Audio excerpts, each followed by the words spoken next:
الحمد لله رب العالمين وبه أستعين وأشهد أن لا إله إلا الله وحده لا شريك له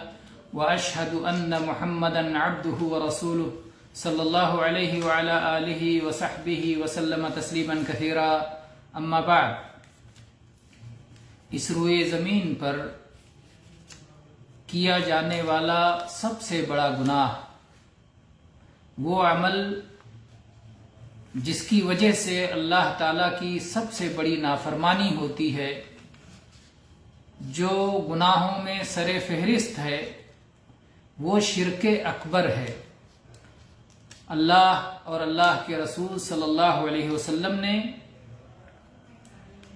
شرک اکبر کی حرمت کو بہت صاف لفظوں میں، مختلف انداز میں، مختلف اوقات میں بتایا ہے، اور اسی سے ڈرانے کے لیے اللہ تعالیٰ نے اپنی کتابیں نازل فرمائیں اور اپنے رسول بھیجے ہیں، اور اس پر بارہا گفتگو ہو چکی ہے. آج کے اس درس میں انشاءاللہ تعالی ہم ان اسباب و وسائل سے متعلق گفتگو کریں گے جو شرک اکبر تک پہنچاتے ہیں،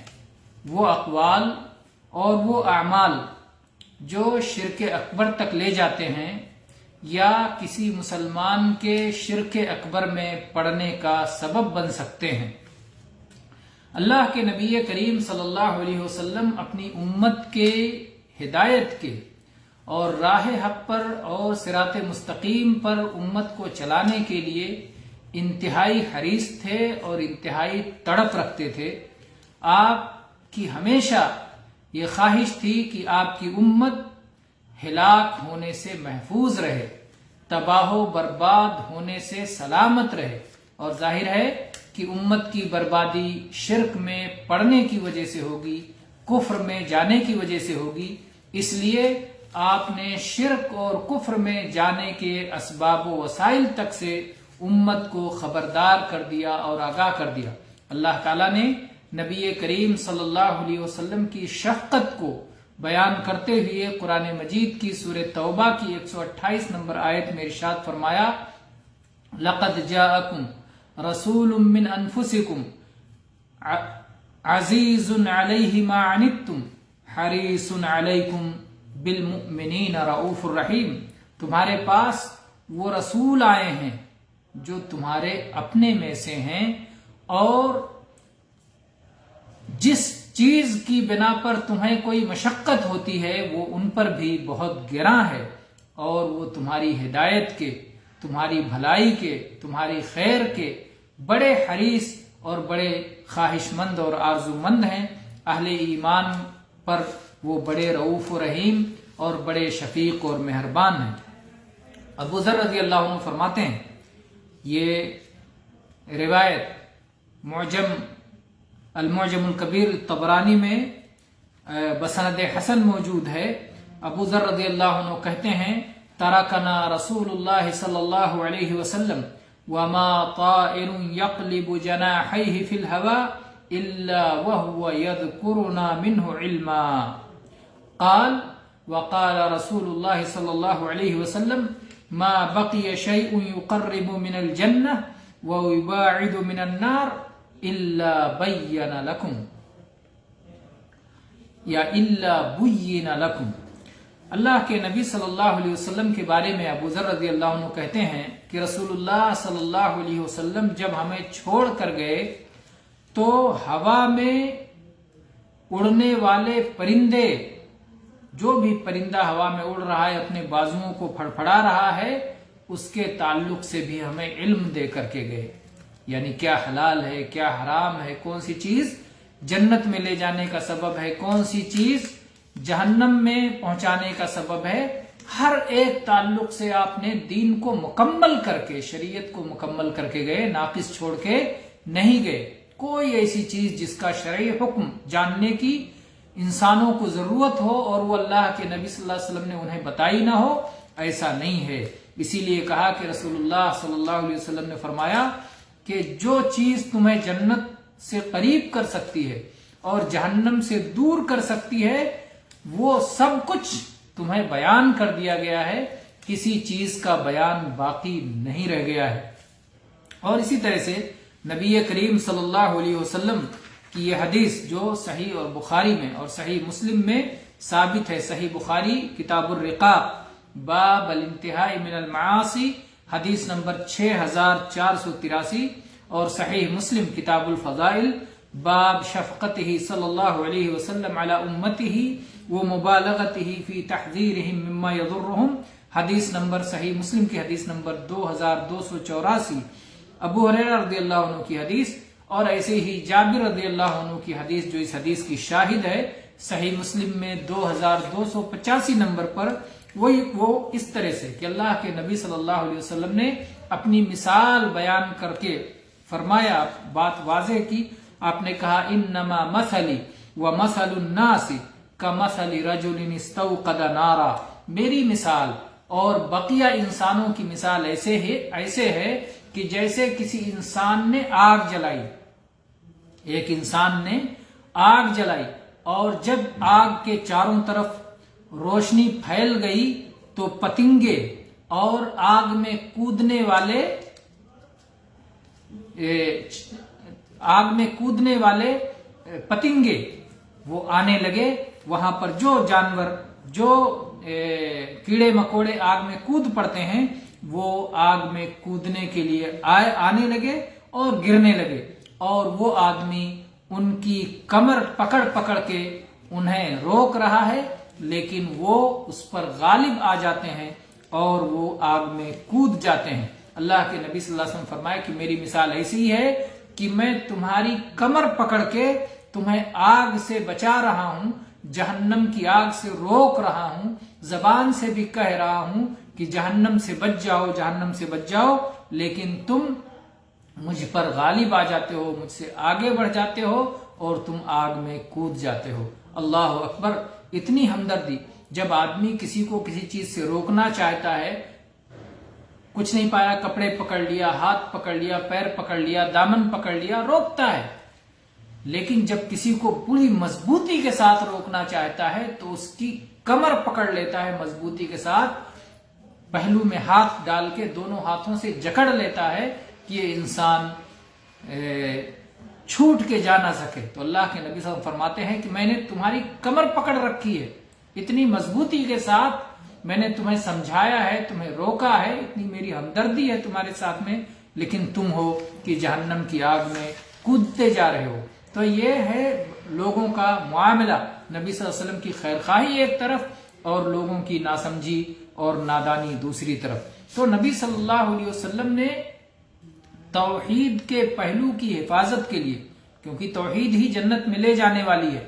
تو توحید کو کم کرنے والی کوئی چیز ہو یا توحید کو ختم کرنے والی کوئی چیز ہو، اللہ کے نبی صلی اللہ علیہ وسلم نے ان چیزوں سے سختی سے منع فرمایا اور پوری وضاحت کے ساتھ اس کا بیان کر دیا تاکہ لوگ شرک میں پڑ کر جہنم میں نہ چلے جائیں، اور توحید کی وضاحت کر دی تاکہ اسے اپنا کر کے جنت میں جا سکیں. تو آپ نے شرک تک پہنچانے والے سارے راستوں پر بند باندھ دیا، روک کھڑی کر دی، دیوار قائم کر دی تاکہ شرک کی طرف ایک صاحب ایمان بندہ نہ جائے. اس لیے کہ جو ایک راہ پر چل پڑے گا تو کبھی نہ کبھی وہ منزل تک پہنچ جائے گا. تو اگر کوئی شرک کی راہ پر چل پڑا تو وہ جہنم اس کی منزل ہے، جہنم تک پہنچ جائے گا. اس لیے شرک تک لے جانے والے راستے، شرک کے راستے سے بھی آپ نے روکا اور شرک کی راہ پر پہنچانے والے راستوں اور وسائل و ذرائع سے بھی آپ نے روکا. اس لیے کہ شیطان کا طریقہ یہ ہے کہ وہ برے اعمال کو مزین اور خوشنما بنا کے پیش کرتا ہے اور وہ دھیرے دھیرے انسان کو برائی میں لے جاتا ہے، یک بیک وہ کفر و شرک میں اور جہنم کی گہرائیوں میں نہیں گراتا، بلکہ پہلے چھوٹی برائی میں ڈالتا ہے، پھر اس سے بڑی برائی میں، پھر بدترین قسم کی برائی میں انسان کو ڈال دیتا ہے، یہاں تک کہ انسان اسلام کے دائرے ہی سے پوری طرح نکل جاتا ہے. پہلے تو چھوٹی چھوٹی برائیوں میں پڑتا ہے، جیسے ایک شخص پہلی فرصت میں ڈاکو یا بڑا چور نہیں بنتا، چھوٹی چھوٹی چیز سے چوری کرتا ہے پھر بڑا چور بن جاتا ہے، چھوٹے جو ہے چھین جھپٹ کرتا ہے پھر اس کے بعد بڑا ڈاکو بن جاتا ہے. تو اسی طرح سے ابتدا ابتدا کبھی بھی معمولی سے چنگاری سے ہوتی ہے، پھر وہی چنگاری آگ بن جاتی ہے۔ تو شیطان کا یہی طریقہ کار ہے کہ شیطان انسان کو دھیرے دھیرے گمراہی کی طرف لے جاتا ہے اور جہنم کی طرف لے جاتا ہے، یک بیک وہ جہنم کی گہرائی میں نہیں ڈالتا۔ جو لوگ شیطان کے قدموں کی پیروی کرتے ہیں، اس کے نقوش قدم کو اپناتے ہیں، وہ دنیا اور آخرت ہر طرح کے خسارے سے، ہر طرح کے گھاٹے سے دوچار ہوتے ہیں اور بالآخر ان کا برا ٹھکانہ ہوتا ہے۔ اسی لیے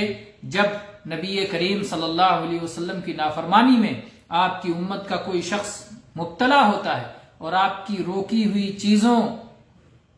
کو کر گزرنے لگتا ہے، جن چیزوں سے آپ نے ڈرایا ہے، جن چیزوں سے آپ نے منع فرمایا ہے، جن چیزوں پر آپ نے تنبیہ فرمائی ہے، جب کوئی اس میں پڑتا ہے تو پھر وہ شیطان کا پیروکار بن کے، شیطان جس نے باطل کو مزین کر دیا ہے، شیطان جو برائیوں کو خوشنما بنا کے پیش کرتا ہے، تو وہ لوگ گمراہی میں پڑ کے اپنے نقصان اور خسارے سے دوچار ہوتے ہیں۔ اور مصیبت تب ہوتی ہے جب انسان ایسے اعمال کرے جن کو شیطان ان کی نظر میں اچھا بنا کے پیش کرے، دین بنا کے پیش کرے، اور اس برائی میں لگنے کے بعد بھی آدمی یہ سمجھے کہ وہ حق پہ چل رہا ہے۔ یعنی بدعت میں نبی صلی اللہ علیہ وسلم کی مخالفت میں پڑے، خلاف ورزی کرے، بدعت میں پڑے اور سمجھ رہا ہو کہ وہ اچھا عمل کر رہا ہے، تو وہ راستہ جو بدعات کا راستہ ہے وہ انسان کو شرک میں لے جا کر کے ڈالتا ہے۔ تو ان بدعات کے راستے سے بھی اللہ کے نبی صلی اللہ علیہ وسلم اپنے ہر خطبے میں تنبیہ فرمایا کرتے تھے اور کہتے تھے کہ جہاں سب سے بہتر راستہ محمد رسول اللہ صلی اللہ علیہ وسلم کی سنت کا راستہ ہے، وہیں سب سے بدتر راستہ آپ کے دین کے نام پر نئی نئی ایجاد کی ہوئی چیزیں ہیں جنہیں بدعت کہا جاتا ہے۔ یہ بدعت انسان کو راہ حق سے بھٹکا دیتی ہیں اور انسان سمجھتا ہے کہ وہ راہ حق پر چل رہا ہے، اور اس طرح دھیرے دھیرے وہ جو ہے غلط راستے پر چل کر جہنم کی طرف، کفر کی طرف، شرک کی طرف اور نار آگ کی طرف اپنے آپ کو پہنچا دیتا ہے، آگ میں ڈالنے کا اپنے آپ کو سزاوار کر دیتا ہے۔ تو ان میں 3 بڑے وسائل ہیں، انشاءاللہ اس پر ہم آگے تفصیل سے گفتگو کریں گے۔ آج ہم نے چند تمہیدی باتیں بتائیں۔ 3 وسائل جو انسان کو شرک تک پہنچاتے ہیں، اس میں سب سے پہلا وسیلہ ہے نیک لوگوں کو ان کی حد سے آگے بڑھانا، جسے کہا جاتا ہے الغلو فی الصالحین۔ نیک لوگوں کو، بزرگوں کو، بڑوں کو، پارسا لوگوں کو، اولیاء و صالحین کو حد سے آگے بڑھا دینا، ان کے اپنے مقام سے آگے بڑھا دینا۔ اس کی کیا کیا صورتیں ہیں، انشاءاللہ ہم اس پہ تفصیل سے گفتگو کریں گے۔ یہ شرک تک پہنچانے کے اسباب و وسائل میں سے ایک ہے۔ دوسری چیز جو شرک تک پہنچانے کے اسباب و وسائل میں سے ہے، وہ ہے ممنوع تبرک۔ ایک تبرک مشروع ہے اور ایک تبرک ممنوع ہے۔ مشروع تبرک ظاہر ہے کہ وہ جائز اور درست ہے اور اس میں سے برکت حاصل ہوتی ہے، اور ممنوع تبرک یہ وسیلہ ہے شرک کا، کفر کا۔ انشاءاللہ اس پہ ہم تفصیل سے آگے گفتگو کریں گے۔ اور تیسری چیز ہے قبروں کو پختہ کرنا، قبروں کو بلند بنانا اور قبروں کی مجاوری کرنا اور قبروں سے فیض کا تصور رکھنا اور قبروں کے پاس وہ ساری حرکتیں کرنا جن حرکتوں سے نبی کریم صلی اللہ علیہ وسلم نے روکا ہے۔ تو جب قبروں کے پاس یہ ساری حرکتیں کی جاتی ہے، مسجدوں کی تعمیر کی جاتی ہے، وہاں سے تبرک لیا جاتا ہے، تو پھر یہ بھی انسان کو شرک تک پہنچا دیتا ہے۔ ان تینوں وسائل پر ہم انشاءاللہ اگلے دروس میں، آئندہ دروس میں تفصیل کے ساتھ گفتگو کریں گے۔ آج انہی پر اپنی باتوں